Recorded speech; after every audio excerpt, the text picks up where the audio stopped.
मलं शरीरस्य च वैद्यकेन योपाकरोतं प्रवरं मुनीनां पतञ्जलिं प्राञ्जलिरानतोऽस्मि। अथ कैवल्यपादः। जन्म औषधि मंत्र तपः समाधिजाः सिद्धयः।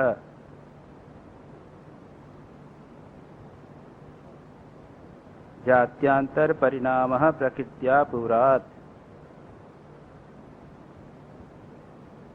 निमित्तम् अप्रयोजकं प्रकृतीनां वर्णभेदस्तु ततः क्षेत्रिकवत्।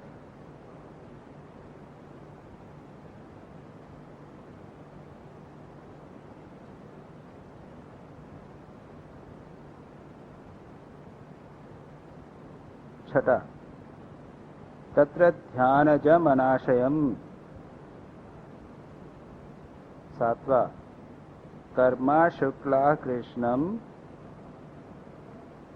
योगिनस्त्रिविधम् इतरेषाम्। नवा जाति देश काल व्यवहितानाम् अप्यानन्तर्यम् स्मृति संस्कारयोरेकरूपत्वात्।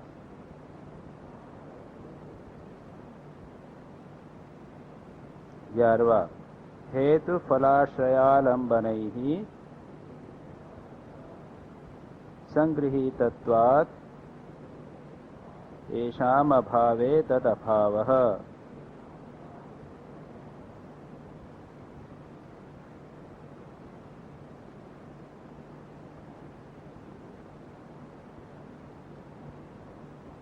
पंद्रहवां वस्तु साम्ये चित्त भेदात् तयो विभक्तः पंथाः।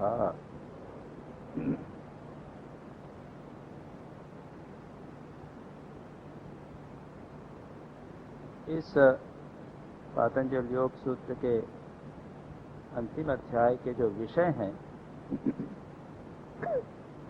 जैसा कि आप लोगों ने अनुभव किया होगा, ये थोड़ा सा टफ चैप्टर है। थोड़ा जो विषय है वो फिलोसॉफिकल ज़्यादा है, प्रैक्टिकल कम है, लेकिन इसके अतिरिक्त भी चित्त, बाह्य विषय और चैतन्य आत्मा, इन तीनों का स्वरूप क्या है और तीनों का संबंध क्या है, यह यहाँ पर बड़ी अच्छी तरह बताया गया। और यह फिलोसॉफिकल बेसिस अगर हम समझ जाएं तो यह साधना में उपयोगी होता है। हम समझ सकते हैं कि हमारे में क्या प्रक्रिया हो रही है, हम प्रगति कर रहे हैं या नहीं कर रहे हैं, हमारे मन में जो विचार उठ रहे हैं ये क्यों उठ रहे हैं, हमें क्या करना चाहिए, ये बातें समझ में आ सकती। कम से कम मुझे तो अनुभव हुआ है इस अध्याय के, आप लोगों के क्लास के लिए, इस क्लास के लिए जो गहराई से मुझे अध्ययन करना पड़ा, उसमें बहुत सारी बातें चित्त के संबंध में, बाह्य जगत के संबंध में और चैतन्य आत्मा के संबंध में बहुत सी बातें स्पष्ट हो गई। इस चैप्टर की जो मूल बातें हैं वो प्रारंभ में जिन कुछ सूत्रों का मैंने पाठ किया उसको थोड़ा सा अगर हम रिवाइज करके देखें तो पहले मूल बातें हैं, सिद्धियों की बात कही, क्योंकि पिछला चैप्टर सिद्धियों का था और उसमें कहा कि कई प्रकार की सिद्धियां होती हैं, जन्म, औषधि, मंत्र, तप और समाधि से जो सिद्धियां होती हैं, ऐसी बात कही। उसके बाद कहा गया जात्यांतर परिणाम, जो एक जाति से दूसरी जाति में परिवर्तन होता है प्राणी का, वह कैसे होता है? प्रकृति के पूरन से। जो इनबॉर्न कैपेसिटी, पोटेंशियलिटी है, वह फ्लो करती है।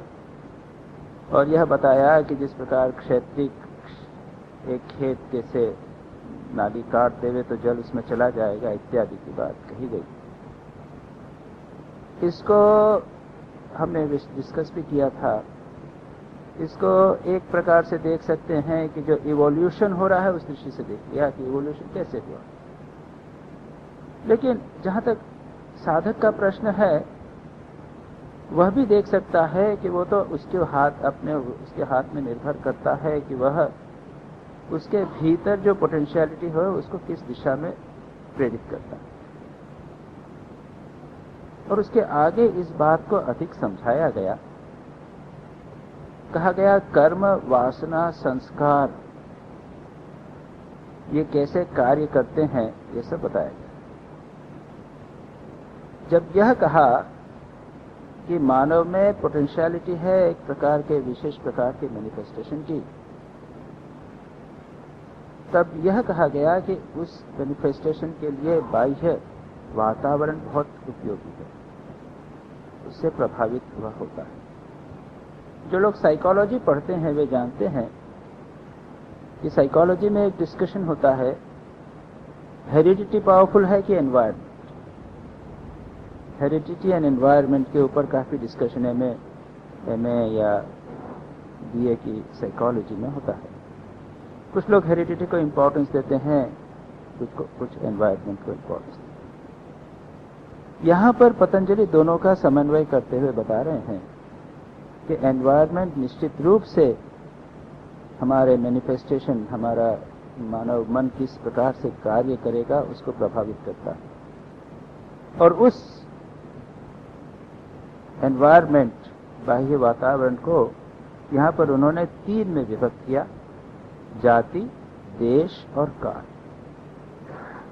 और मैंने नाना उदाहरणों के माध्यम से आपको बताया था किस प्रकार से एक जाति विशेष के वातावरण में अगर हम रहें, एक काल विशेष में रहें और एक स्थान विशेष में अगर हम रहें, तो किस प्रकार से हमारे संस्कार क्या है, हेरिडिटी, वह कैसे मैनिफेस्ट होगी। अगर जाति, देश, काल को परिवर्तित किया जाए तो संस्कारों का मैनिफेस्टेशन कैसे बदल जाएगा, यह हमने देखने का प्रयत्न किया था। और उस दृष्टि से यह एक साधना के लिए बहुत इंपॉर्टेंट हिंट है। जिस वातावरण में आप रहेंगे उसका प्रभाव अवश्य पड़ेगा और उसके अनुरूप आप बढ़ेंगे।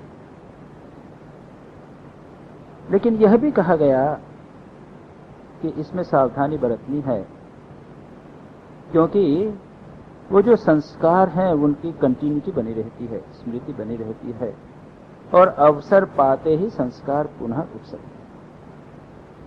इसको भी हमने रिपीटेडली बार बार उसको डिस्कस करके बताया। इस संदर्भ में पतंजलि जो नेक्स्ट सब्जेक्ट पर आते हैं वह है चित्त का स्वरूप और चित्त का बाह्य विषय से संबंध और चित्त का चैतन्य से संबंध। यह जो चित्त है वह एक रिफ्लेक्टर कह सकते हैं, जिसपे बाह्य विषय का भी रिफ्लेक्शन होता है और चैतन्य का भी रिफ्लेक्शन।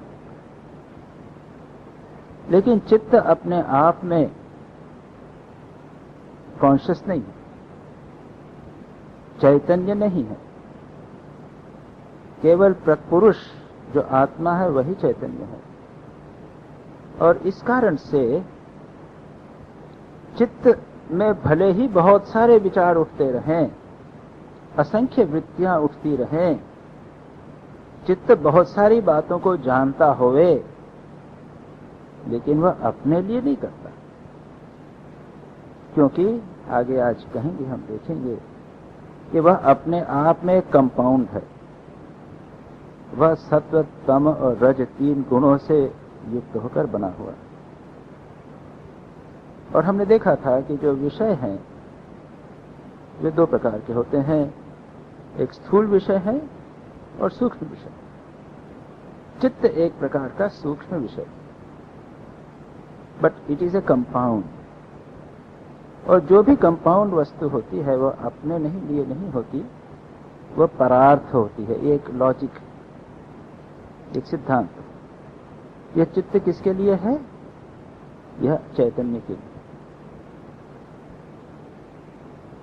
चाहे कितने भी विचार उठते रहें, लेकिन वह चैतन्य के लिए। आगे हम और देखेंगे। मैं एक एक सूत्र लेने के पहले इस प्रकार का इंट्रोडक्शन आपको दे रहा हूं, जिससे वो सूत्र समझना आपके लिए आसान हो जाएगा, क्योंकि काफी टेक्निकल वर्ड्स इत्यादि हैं। यह जो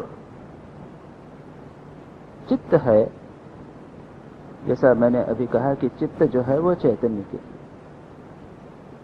और सांख्य और योग दर्शन की एक मान्यता है कि जो प्रकृति है वही त्रिगुणात्मक प्रकृति, बाह्य जगत की प्रकृति और आंतर जगत यानी चित्त इत्यादि की प्रकृति। इसका उद्देश्य क्या है? इसका उद्देश्य है पुरुष के भोगापवर्गार्थ, भोग और अपवर्ग के लिए। भोग यानी क्या? वर्ल्डली एक्सपीरियंसेस, सुख दुख के अनुभव नाना प्रकार, सूक्ष्म विषयों का सुख, स्थूल विषयों का सुख,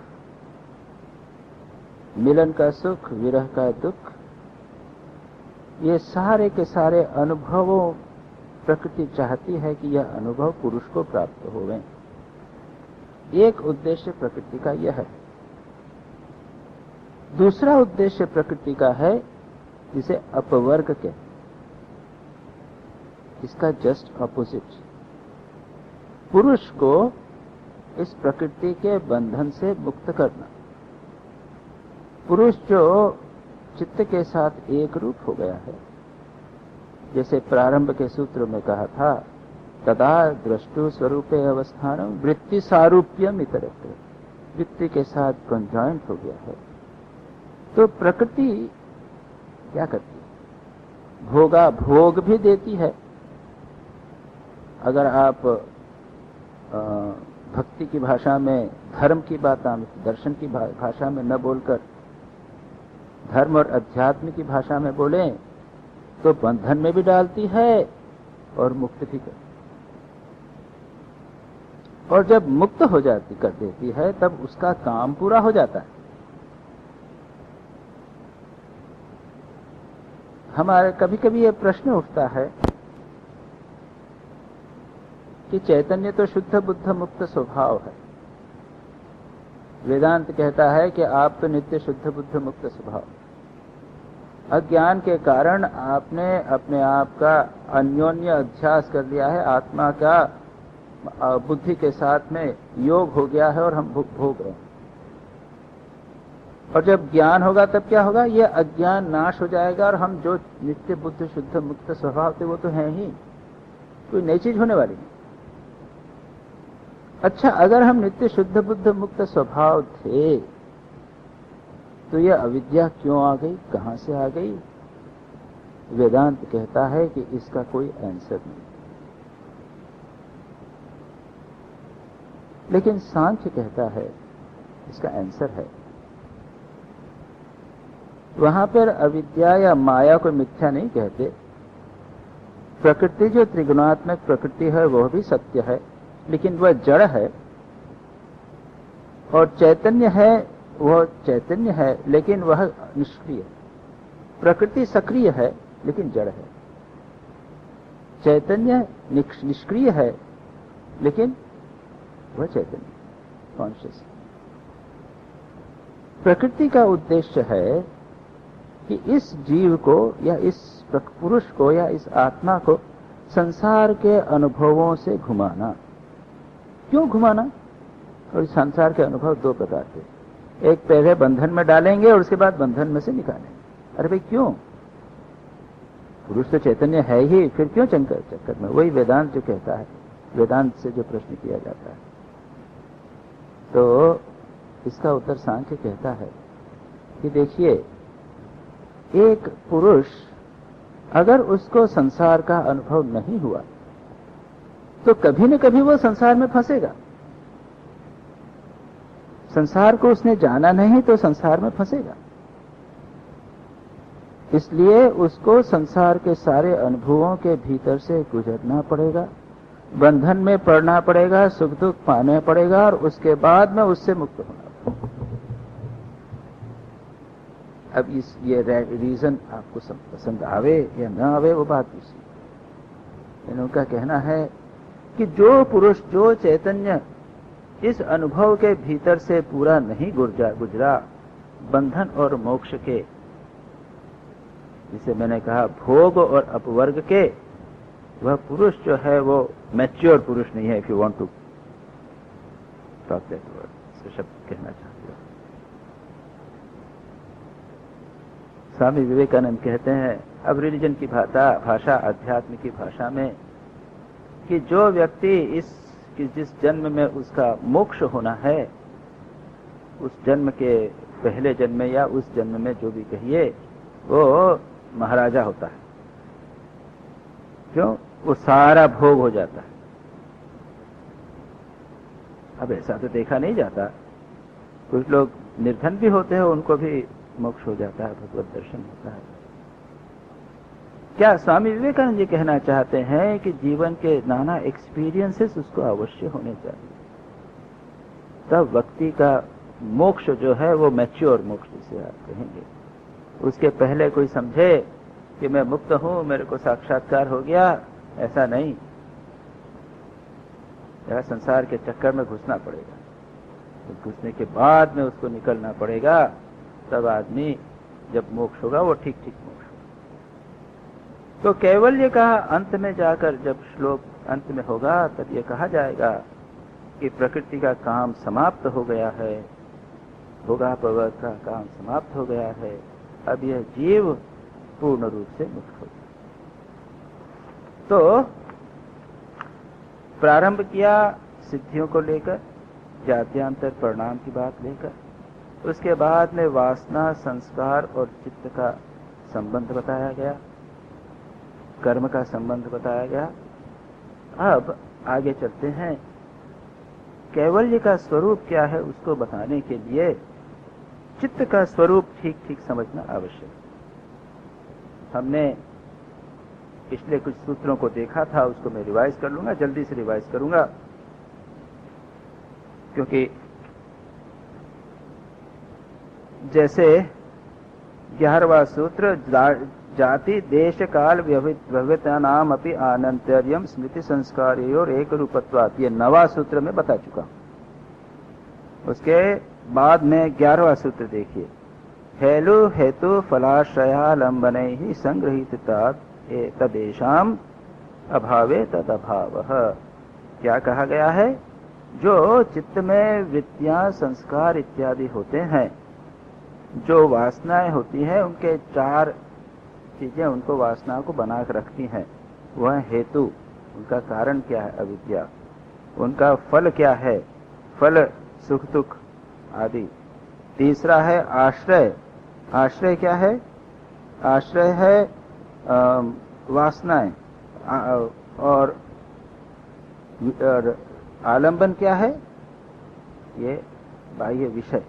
इनसे अगर आप सेपरेट करें तब इनका नाश होगा, अन्यथा नाश नहीं होगा।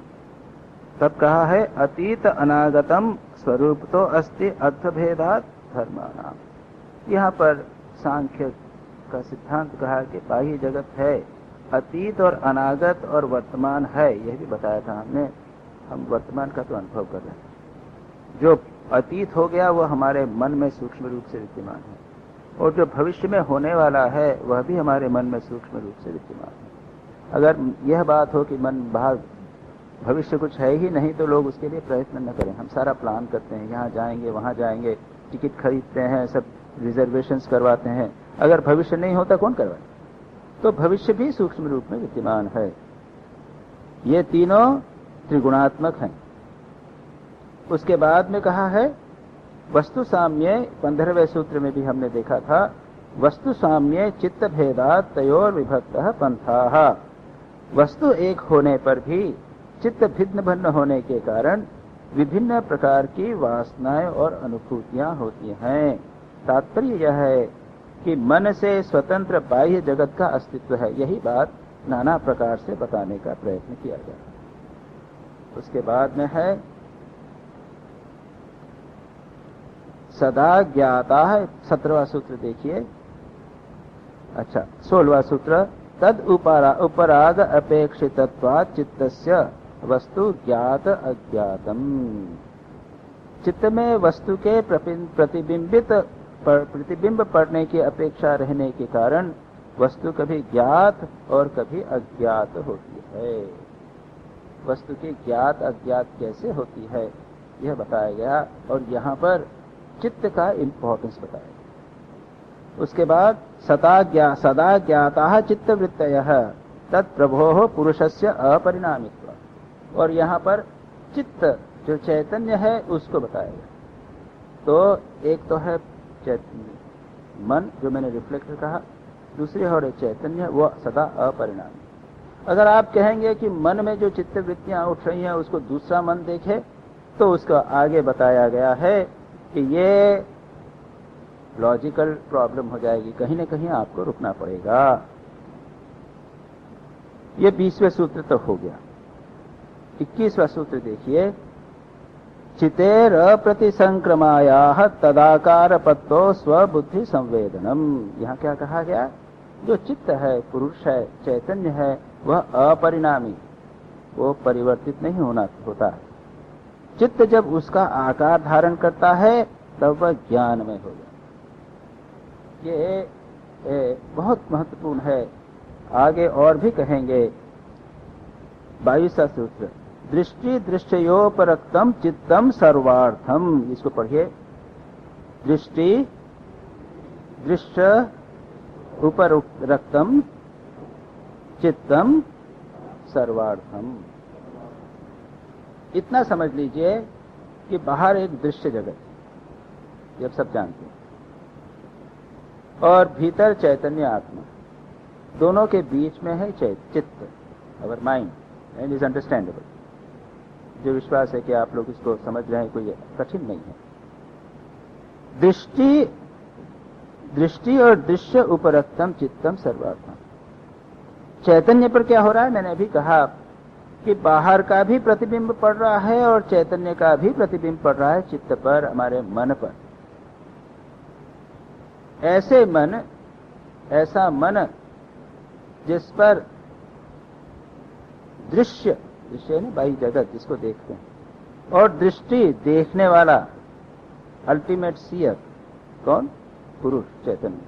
दोनों से उपरक्त, यानी दोनों का जब प्रतिबिंब उस पर पड़ेगा, ऐसा चित्त सर्वार्थम होता है, सब कुछ जानने में समर्थ होता है। चित्त जब दृष्टा और दृश्य इन दोनों से रंग जाता है तब वह सब कुछ समझने में समर्थ होता है। इतना समझना पर्याप्त। एक और दृश्य, स्वामी विवेकानंद की व्याख्या को ही मैं ले रहा हूं।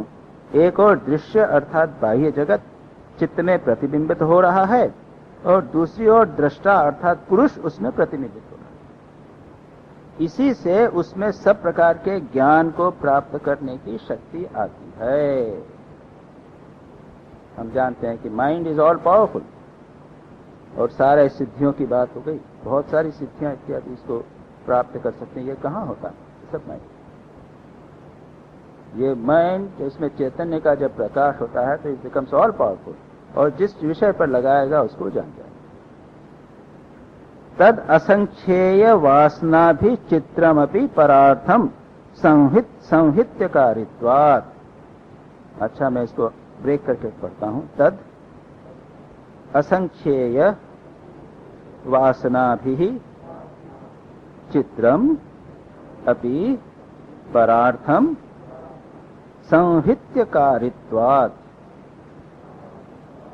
चाहे चित्त कितना भी असंख्य वृत्तियां होवे, ना क्या सर्वज्ञ हो गया, ना सर्वार्थम सब कुछ जानने में समर्थ हो गया चित्त, लेकिन वो अपने लिए कुछ नहीं कर सकता। जैसे आपके पास एक इंजन है, रेलवे इंजन, 1000 हॉर्स पावर का, पता नहीं कितने कितना हॉर्स पावर के होते हैं, 1000 हॉर्स। पूरी ट्रेन खींच जाता है, बड़े बड़ी मालगाड़ियों को लोहा ढोता है, वो कितना पावरफुल है। लेकिन वो अपने लिए नहीं, वो किसी और के लिए है, वो ड्राइवर के लिए है, या जो मालिक ने जिसको ऑर्डर दिया उसके लिए। परार्थत्व। तो चित्त भी है, वह सत्व तम रज 3 गुणों से मिला हुआ होने के कारण वह अपने लिए कुछ नहीं है, जो कुछ करता है वो चित्त चैतन्य के लिए करता है। यह चित्त नाना प्रकार के पदार्थों की समष्टि स्वरूप है, अतः वह अपने लिए काम नहीं कर सकता। इस संसार में जितने संहत या मिश्र पदार्थ हैं, सभी का प्रयोजन किसी अन्य वस्तु से है, ऐसी किसी तीसरी वस्तु से, जिसके लिए वे पदार्थ इस तरह से संहित या मिश्रित हुए हैं। अतएव यह चित्त रूपी संहिति या मिश्रण केवल पुरुष के लिए। ठीक है, आगे चलें। विशेष दर्शिनः आत्म भाव भावना विनिवृत्ति ही।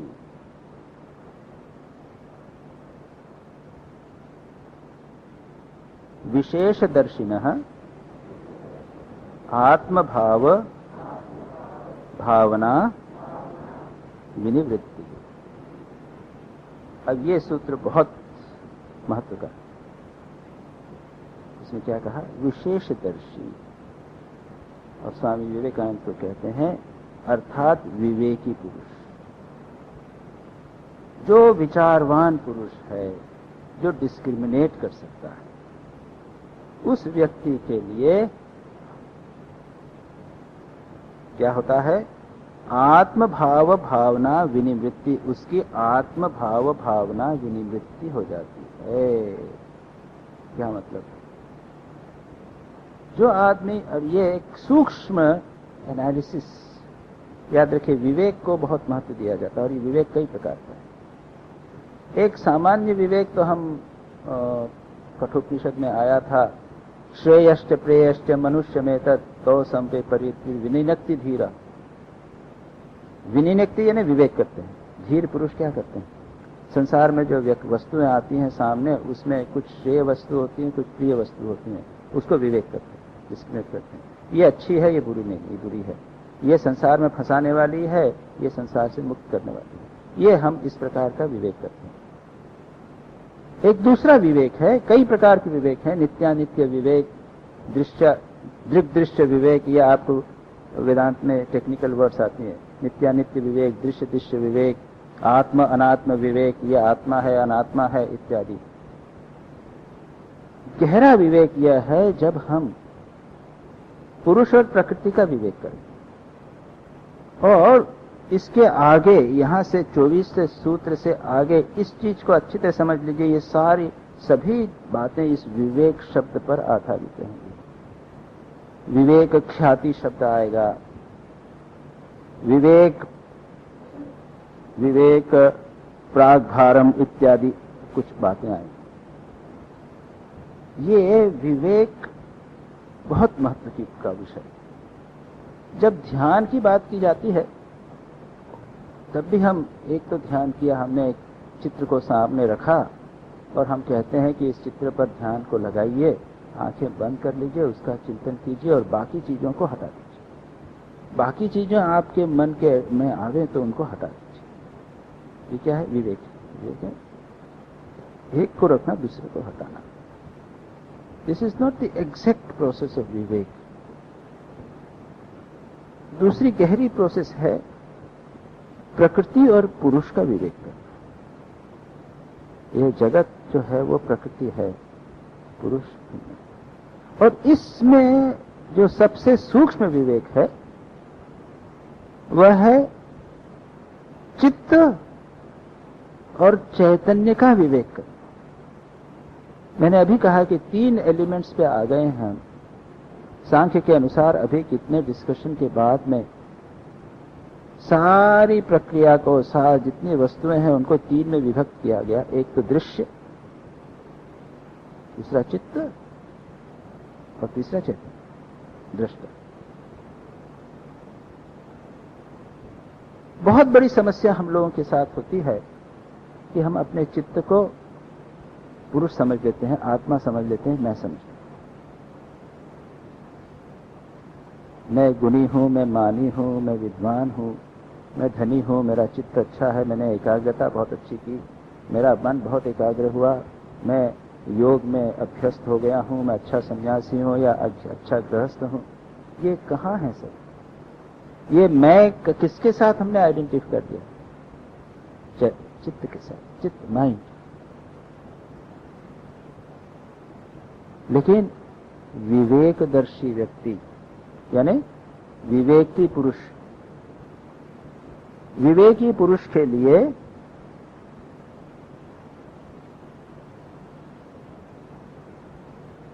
चित्त में आत्मभाव यथाभिमत ध्यानात्वा, जिस विषय में आप चाहो ध्यान करिए, कोई दिक्कत नहीं, उससे चित्त वृत्ति निरोध हो जाएगी। लेकिन मुख्य ध्यान ये है आत्म अनात्म विवेक, चित्त और पुरुष में विवेक, और उसमें मन को बनाए रखना। तो अभी हम डिटेल में देखेंगे उससे क्या होता है। ये ज्ञान जो है तो स्टेबल हो जाता है, और उसके बाद मन में चाहे कितनी भी चीजें आवे, सर्वार्थता आ जावे, सर्वज्ञत्व आ जावे। ये सर्वज्ञत्व हुआ, हम पातंजल योग सूत्र में देखा, हमने सूत्र पहले वाले जो चैप्टर में देखा था कि एक प्रकार का ध्यान करने से व्यक्ति सर्वज्ञ हो जाता है, सब कुछ जानने लगता है। ये लेकिन ये सर्वज्ञत्व है कहां? यह है चित्त में, माइंड में। और उसको भी अगर आप विवेक के द्वारा त्याग नहीं करें, ये तो माइंड में है, मुझ में नहीं है, मैं भिन्न हूं इससे, तब कैवल्य। तो यहां पर स्पष्ट रूप से कहा गया है, विवेक बल से योगी जान लेते हैं कि पुरुष चित्त नहीं है। जिस प्रकार मैं थोड़ा सा व्यास भाष्य पढ़ता हूं, हिंदी ट्रांसलेशन। जिस प्रकार वर्षा काल में ऋणांकुर के उद्भेद दर्शन से उसके बीज की सत्ता का अनुभव होता है, उसी प्रकार मोक्ष मार्ग श्रवण से जिनमें रोमहर्ष अश्रुपात देखे जाते हैं, उन व्यक्तियों में पूर्व कर्म निष्पादित मोक्ष भावीय विशेष दर्शन का बीज निहित है, यह अनुमत होता है। उनकी आत्म भाव भावना स्वभावतः प्रवर्तित होती है, जिसके अभाव के विषय में यह उक्त हुआ है इत्यादि। आत्म भाव भावना जैसे क्या था, ये कहा ना यहां पर, आत्म भाव भावना। क्या मैं कौन था, मैं कैसे था, ये शरीर आदि किस प्रकार बने, फिर मैं क्या होऊंगा, कैसे होऊंगा। विशेष दर्शी की ही इस भावना की निवृत्ति हो जाती है। फिर वह विचार नहीं करता मेरा क्या होने वाला, क्या नहीं होने वाला, मैं तो चैतन्य स्वरूप। लेकिन उसमें प्रतिष्ठित होने के लिए समाधि की आवश्यकता। हम भी विचार करते हैं, आप लोग सभी को एक्सपीरियंस हुआ होगा, थोड़ा सा विचार करेंगे तो लगेगा कि मैं शरीर नहीं हूं, मैं मन भी नहीं हूं, इत्यादि इत्यादि विचार से लगता है। लेकिन इसमें एस्टैब्लिश क्यों नहीं हो पाते? क्योंकि वो फ्लो बना नहीं है, और दीर्घ काल तक अगर वही फ्लो बना रहे तब वह भाव से हमारा सारा मन अनुरंजित हो जाता है, उसके अनुरूप हम कार्य। तो जो हो, यह बात यहां पर कही गई। अब आगे चलिए। तदा विवेक निम्नम कैवल्य प्राग भावम चित्तम।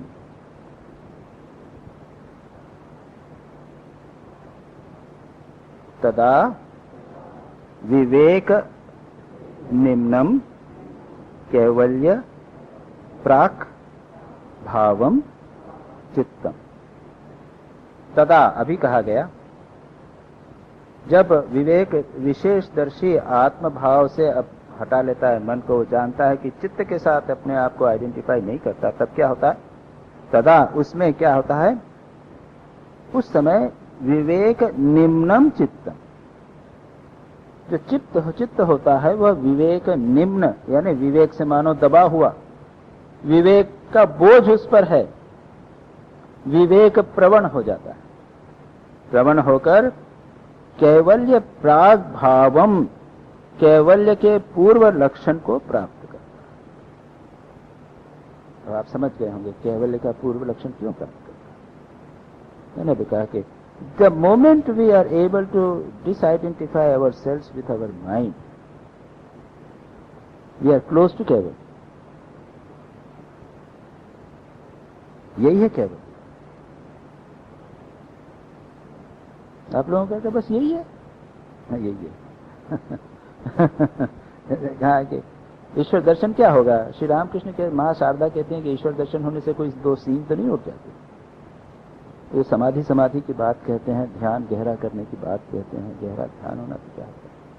यही पॉइंट जो है, मैं आत्मा नहीं हूं, मैं आत्मा हूं, मैं माइंड नहीं हूं, ये बिल्कुल क्लियर डिमार्केशन होता है। वो इसके संस्कार पर आप लोगों ने, जिन लोगों ने ये क्लासेस रेगुलरली अटेंड की हुई, देखा होगा। आगे एक बार डिस्कशन हुआ था। दो बातें हैं, एक तो होता है चित्तवृत्ति और दूसरा होता है संस्कार। तो संस्कार गहरे होते हैं। एक बार चित्तवृत्ति हुई कि मैं आत्मा नहीं हूं, सॉरी मैं चित्त नहीं हूं, ये आप विचार कर रहे हैं, अभी चित्तवृत्ति हुई, लेकिन संस्कार नहीं पड़ा। संस्कार तो ये पड़ा है कि मैं शरीर हूं, मैं मन हूं, मैं डॉक्टर हूं, मैं विद्यार्थी हूं, मैं प्रोफेसर हूं, इत्यादि इत्यादि। वह संस्कार एक दिन में तो नहीं जाएगा। जिस प्रकार से पुराने संस्कार बहुत दिनों के रॉन्ग नॉलेज से, अविवेक के कारण संस्कार बने, वह भी दीर्घ काल के विवेक ज्ञान से बनेंगे संस्कार। तो लेकिन यह बात निश्चित है कि यह विवेक जब हो जाएगा, तब चित्त जो है वो कैवल्य की ओर झुकने लगे, कैवल्य के पूर्व लक्षण को प्राप्त कर लेगा। वेरी वेरी इंपॉर्टेंट सूत्र। उद्देश्य क्या है? संस्कार डालना। अभी एक आगे और भी कुछ नेक्स्ट सूत्र में और पॉइंट क्लियर होगा उस चीज को। इस प्रकार योगाभ्यास से विवेक शक्ति रूप दृष्टि की शुद्धता प्राप्त होती है। हमारी आंखों के सामने से आवरण हट जाता है और तब हम वस्तु के यथार्थ स्वरूप की उपलब्धि करते हैं। हम तब जान लेते हैं कि प्रकृति एक यौगिक पदार्थ है और उसके ये सारे दृश्य केवल साक्षी स्वरूप पुरुष के लिए हैं। तब हम जान लेते हैं कि प्रकृति ईश्वर नहीं है। इस प्रकृति की सारी संवति, सारे संयोग केवल हमारे हृदय सिंहासन में विराजमान राजा पुरुष को यह सब दृश्य दिखाने के लिए हैं। जब दीर्घ काल तक अभ्यास के फलस्वरूप विवेक का उदय होता है, तब भय चला जाता है और केवल की प्राप्ति। दीर्घ काल के अभ्यास के फलस्वरूप आगे देखिए, तच्छिद्रेषु प्रत्यांतराणि संस्कारेभ्यः, तच्छिद्रेषु प्रत्यय अंतराणि संस्कारेभ्यः। अच्छा, अब विवेक हमने कर लिया कि पुरुष और चित्त भिन्न है, और इस विवेक को सुबह शाम उठते बैठते सब समय बनाए रखना। This is very very important. आधे घंटे सुबह, आधे घंटे ध्यान के समय अपने मन को हटाना, तो इस नॉट। क्यों? ये बात योगियों के लिए भी लागू होती है, जो निरंतर भगवत चिंतन करते हैं या ये विचार करते हैं, विवेक करते हैं, निरंतर एक मन को भगवान में लगाए रखते हैं या चैतन्य में लगाए रहते हैं,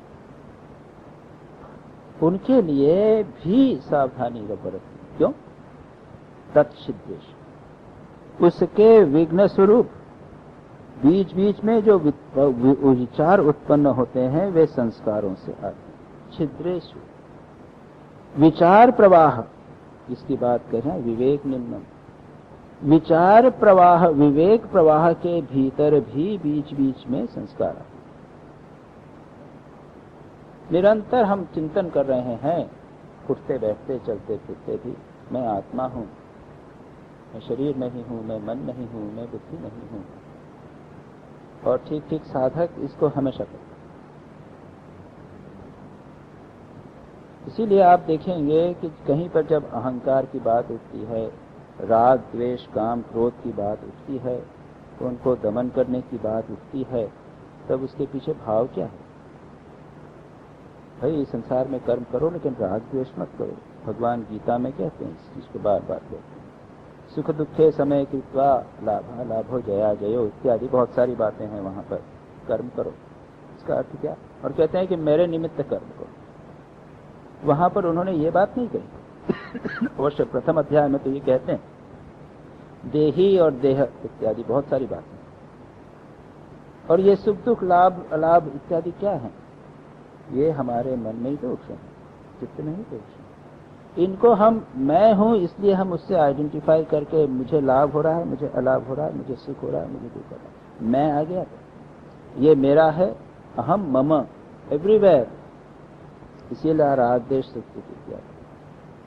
जो थोड़े से एडवांस हो गए हैं वो राग द्वेष की बात नहीं करते, वो तो डायरेक्टली एनालिसिस करते, आत्मा अनात्मा का कॉन्स्टेंटली एनालिसिस करते हैं। या एक मन भगवान में अगर हम कॉन्स्टेंटली रखें तो ऑटोमेटिकली ये प्रोसेस होती है। कहीं आप गए, आपको सम्मान मिला, आपको गार्डन पहनाया गया, आपको बुके दिया गया, उसमें साधक क्या करेगा? वो देखेगा अरे ये मुझे नहीं है, ये तो मन क्यों है, ये मन में हो रहा है, ये मन को अच्छा लग रहा है, बुरा लग रहा है, ये मेरे को क्या लेना देना, मैं तो आत्मा। कहीं आप जा रहे हैं, आपको सम्मान नहीं मिला, बुलाया आपको, आइए आइए चीफ गेस्ट, और आप गए वहां, कोई रिसीव करने वाला, आपको अपमान होगा। तो फिर वही मैं तो फिर नहीं, उससे मुझे क्या लेना। एक बड़ी अच्छी कहानी है संत दादू की, दादू दयाल आपने सुना होगा, इधर नॉर्थ के थे संभव के। उनके पास में एक युवक आया करता था, उसकी माँ बड़ी नाराज होती थी, कहती थी कि मत जा तू उसके पास में। और लोग कहते थे कि स्वामी जी वो जो उसकी माँ है वो आपको बहुत गालियां देती है। कहते हैं मुझे गाली नहीं। एक दिन माँ आई, वो चिल्लाती हुई, तूने मेरे लड़के को बिगाड़ा है। लोगों का दृश्य आपको लगता है मुझे नहीं दे रही, अरे तुझे ही तो बोल रही है, उसका बाल पकड़ के हिलाते, तुझे ही बोल रही है, तूने मेरे लड़के को बिगाड़ा। देखा देखा ये मेरे शरीर को गाली दे, मुझे नहीं गाली। अब ये विचार कॉन्स्टेंटली बनाए रखना ये जरूरी, नहीं तो क्या होगा, तत्छिद्रे को जो लोग कॉन्स्टेंटली बनाए रखते हैं उनके भीतर भी छेद में, छिद्रे से बीच की कॉन्स्टेंटली कंटिन्यूस जो एक फ्लो ऑफ विवेक है उसके छेद हैं थोड़े थोड़े, उसमें भी प्रत्ययांतराणी, अन्य प्रत्यय, अदर थॉट्स अदर देन विवेक के विचार, वे संस्कारों के कारण उदित होते। हमारा क्या है? हमारा है तो कि प्रत्यांतर संस्कारों का प्रवाह है, उसमें बीच बीच में उसके छेद में कभी कभी विवेक का विचार उठ जाता। जब बहुत आघात लगते हैं तब लगता है अरे भूल गए थे, हाँ प्रवचन में क्लास में कहा था कि ये सब आघात जो है ये सब मिथ्या है, हमारे नहीं है, मन के नहीं है, तब थोड़ा सा संतोष है। लेकिन अधिकांश वो मन और चैतन्य को हम मिक्स की रख करते हैं, दोनों का भिन्न नहीं होता, विवेकदर्शी या विशेषदर्शी नहीं होता। हानमेषाम क्लेशवद उक्तम, हानम एषाम क्लेशवत उक्तम। अब प्रश्न यह है कि इन संस्कारों के द्वारा जो प्रत्यय, भिन्न प्रकार के प्रत्यय या विचार या आइडियाज, थॉट वेव्स जो मन में उठ रहे हैं, प्रत्यय का अर्थ है कंटेंट ऑफ कॉन्शियसनेस, मन में जो विचार, उनको कैसे दूर करना, उनका हान यानी उनका डिस्ट्रक्शन, क्लेशवत उत्तम, क्लेश की तरह कहा गया है। आप लोगों को संभवतः याद होगा कि न याद होगा, क्लेश कहे थे दूसरे अध्याय के शुरू में ही कहे गए थे, पंच क्लेश, अविद्या, अस्मिता, राग, द्वेष, अभिनिवेश, ये 5 क्लेश थे। और उसके बाद में आगे कहा था, जो 10वां सूत्र था, सेकंड चैप्टर का 10वां सूत्र, अगर आप देखना चाहो देख लो, सेकंड चैप्टर का 10वां सूत्र कहा था, ध्यान हेयास तत्वृत्तयः, हेय शब्द का उन वृत्तियों को ध्यान के द्वारा उनका नाश किया जाना चाहिए। उसके बाद में और भी कहा गया है कैसे कैसे उनको नाश करना। जिन उपायों से क्लेशों के नाश की बात कही गई है, इन संस्कारों को भी उन्हीं उपायों से नष्ट करना होगा। संक्षेप में देख लें वापस।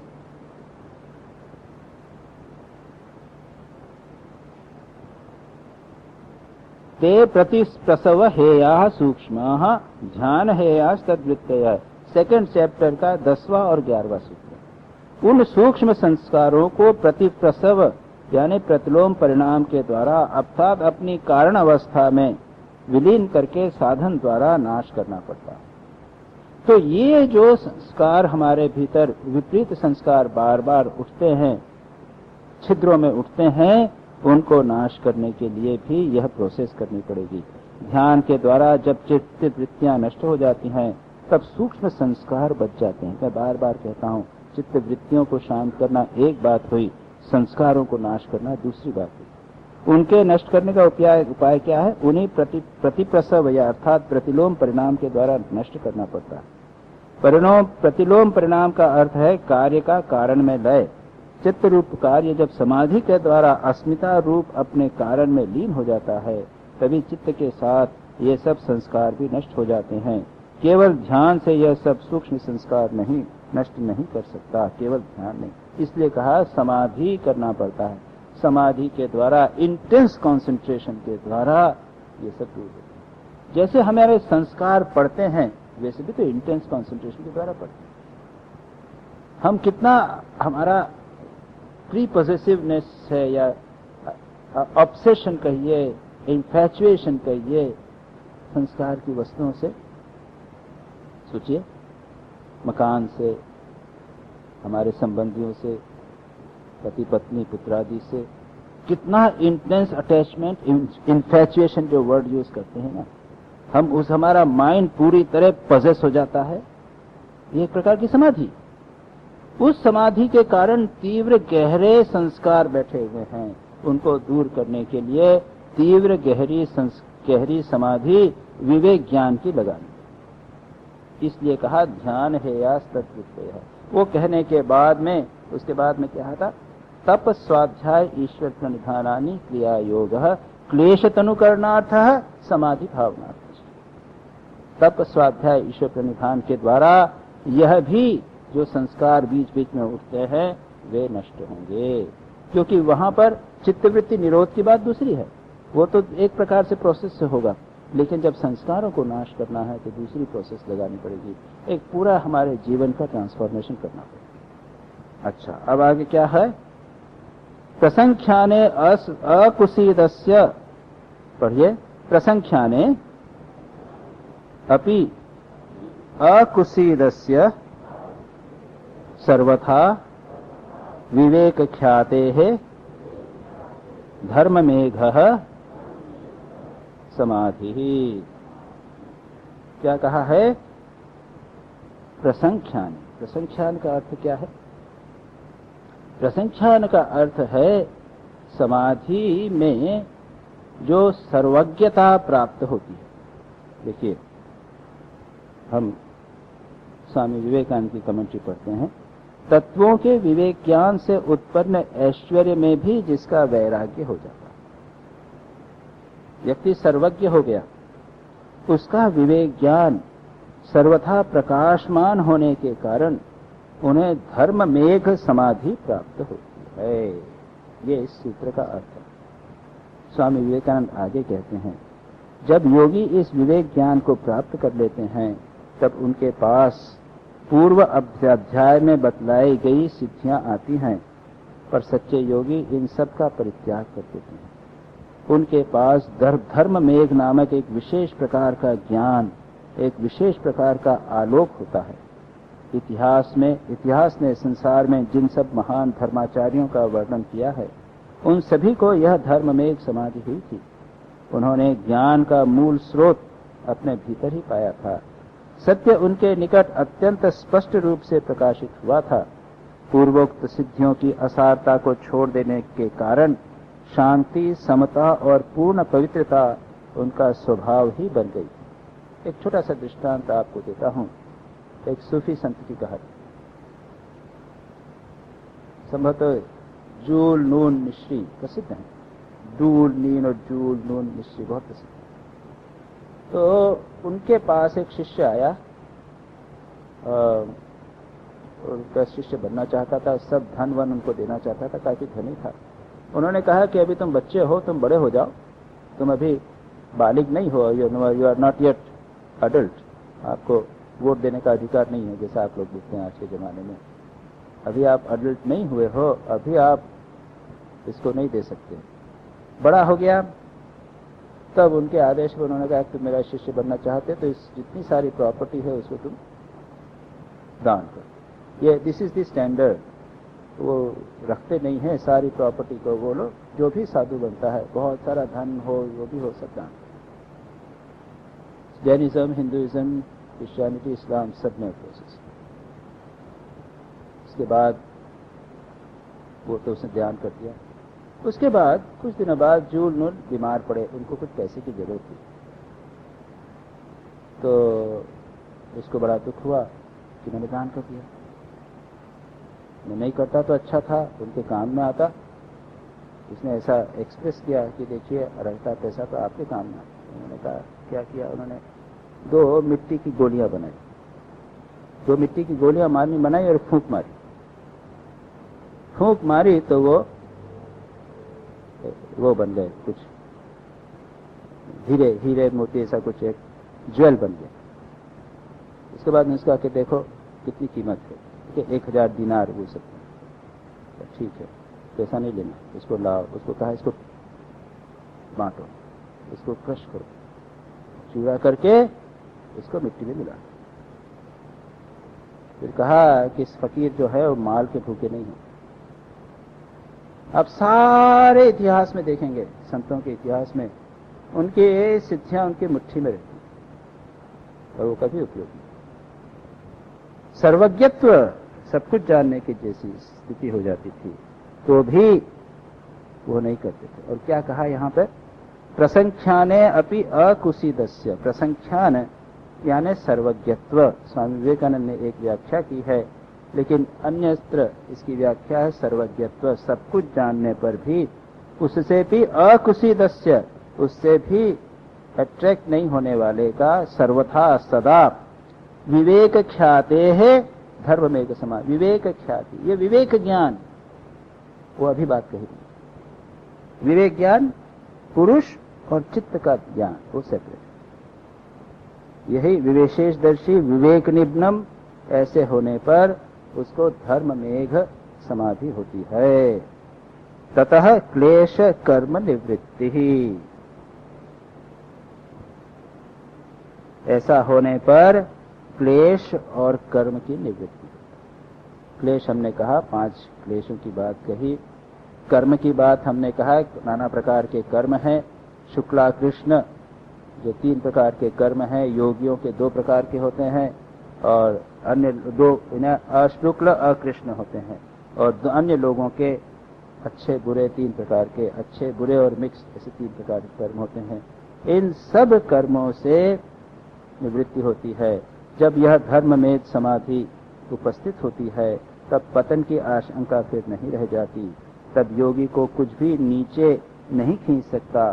तब उसके लिए न कोई बुराई रह जाती है और न कोई कष्ट। इस प्रकार से यहां तक बहुत महत्वपूर्ण बात बताई है, मोस्ट इंपॉर्टेंट बात बताई है विवेक। और विवेक का उच्चतम जो मैनिफेस्टेशन है वह अपने चित्त से अपने आप को सेपरेट करना, मैं यह नहीं हूं। यह बात यहां पर बहुत महत्वपूर्ण बात बताई गई और बार बार कहा है कि पूर्व संस्कारों के बीज जब तक नष्ट नहीं होंगे तब तक बार बार विपरीत चिंतन उठता रहेगा। इसके बाद इसमें व्यासदेव ने एक दृष्टांत बताया है किस प्रकार से व्यक्ति में छिद्रों में प्रत्यांतर आते। योगी बहुत अच्छी चल रहे हैं, बहुत बढ़िया ध्यान जप इत्यादि सारा का सारा चल रहा है, अचानक उनके मन में इच्छा होती है कि चलो कहीं दूसरी जगह जाएंगे। एक बड़ी सुंदर कहानी है, पता नहीं आप लोगों ने नाम सुना कि नहीं, मिलारेपा। मिलारेपा एक तिब्बत के बुद्ध, तिब्बत में बुद्ध। अब ये हिस्टोरिकल है या माइथोलॉजिकल है या फिक्शन है, लेकिन बहुत ही प्रभावशाली, बहुत ही सुंदर कहानी है। एक लड़का था, उसके पिता की अचानक मृत्यु हो गई और उसके चाचा ने उसकी सारी संपत्ति हड़प कर ली। 12 बरस 14 बरस का बच्चा था। उसकी माँ बिल्कुल द्वेष क्रोध से जल रही थी। वो बच्चे को ऑर्डर करती है कि तू जा, मारन उच्चाटन जो क्रियाएं होती ना, तामसिक साधनाएं, वो कर। वो जाकर करता है और पावर मिल जाते हैं उसको, और उसको लेकर वो मारन उच्चाटन का कार्य करता है। और एक दिन जब उसके घर में उसका आका के यहाँ पे एक फेस्टिवल हो रहा था, उसको यूज करता है, वहां से बहुत बड़ा सा उल्का पात इत्यादि होता है, बहुत सारे लोग मर जाते हैं। लेकिन वो जो चाची जो अनर्थ की कारण थी, वो बच्चा जो भी हो, उस मरने के कारण उसको बहुत बड़ा पाप है, उसको ग्लानि होती है और वो गुरु को खोजता हुआ तिब्बत के दूसरे एंड में जाता है। गुरु वहां पर उसको पहचान जाते हैं कि महापुरुष है, उससे तपस्या करवाते हैं, बहुत कष्ट देते हैं, यानी अनइमेजिनेबल कुछ नहीं देते हैं उसको। शुरू में कष्ट देते हैं, कष्ट देके उसके जो पाप हैं उसका प्रक्षालन कराते हैं। बहुत ही मार्मिक, बहुत ही सुंदर सेंसिटिव कहानी है वो। उसके बाद में जब वो एक्सट्रीम पे पहुंच जाता है, लोग कहते हैं कि इतना आप अत्याचार मत कीजिए उसको। उसकी जो गुरु माता है, गुरु की जो पत्नी, वो इंटरफेयर करती है बार बार, तब वो रिलेंट्स और उसको वह मंत्र तब देते हैं। और वहां पर डिक्लेयर करके कहते हैं कि देखो, जिस दिन पहले दिन आया था तब मैं जान गया था कि ये बहुत बड़ा महापुरुष है, और उसने जितने पाप किए थे उसको प्रक्षालन में अभी तक करवा था। थोड़े पाप बचे हुए थे, इस बीच में ये गुरु माता और आप लोगों का सारा इंटरफेरेंस आ गया, नहीं तो मैं वह भी प्रक्षालन करता और अब मैं उसको जब मंत्र देता तो वो तत्काल सिद्ध होगा। लेकिन अब उसको थोड़ा सा 10% बचा, वो कष्ट उसको खींचना। उसके बाद वो समाधि ध्यान करते हैं, समाधि साधना की प्रक्रिया, तांत्रिक बौद्धिक तांत्रिक प्रक्रिया से वो सिद्ध हो जाता है। उसके बाद सिद्ध होने के बाद में उसके मन में विचार उठता है।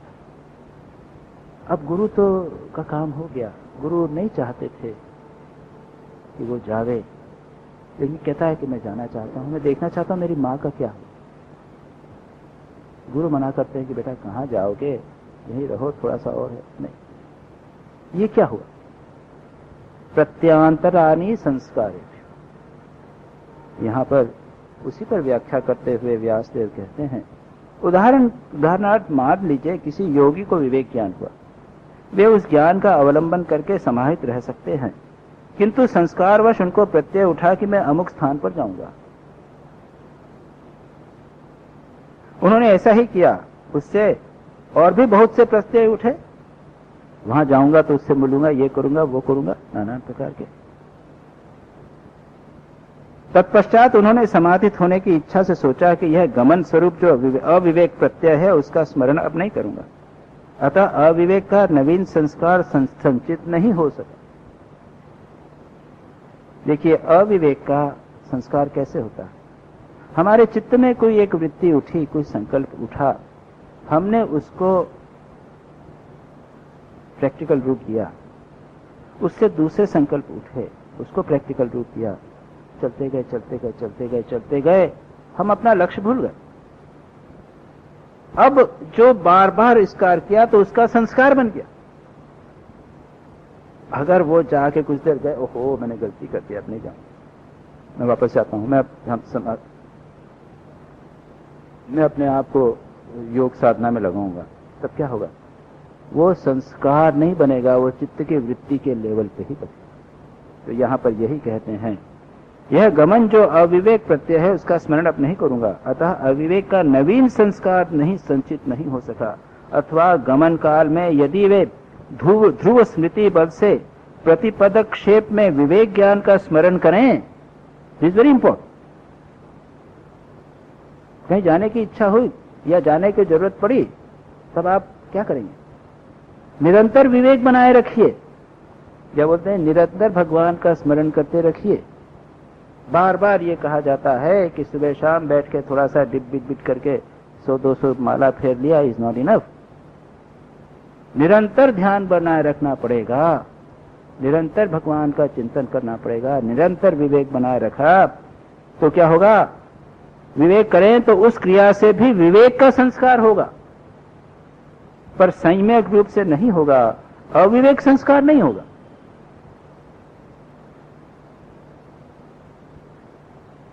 किंतु इससे पूर्व संस्कार जिससे गमन का प्रत्यय उठा था वह नष्ट नहीं होगा।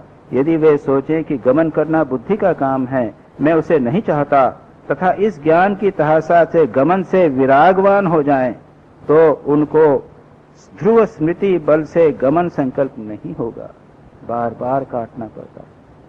इसीलिए कहा ये साधना इतनी आसान। उसके बाद अतः इस ज्ञान संस्कार से उनका गमन हेतु संस्कार दग्ध बीजवत हो जाएगा, अर्थात फिर कभी गमन करूंगा यह संस्कार स्वतः प्रत्यय का उत्पादन नहीं होगा।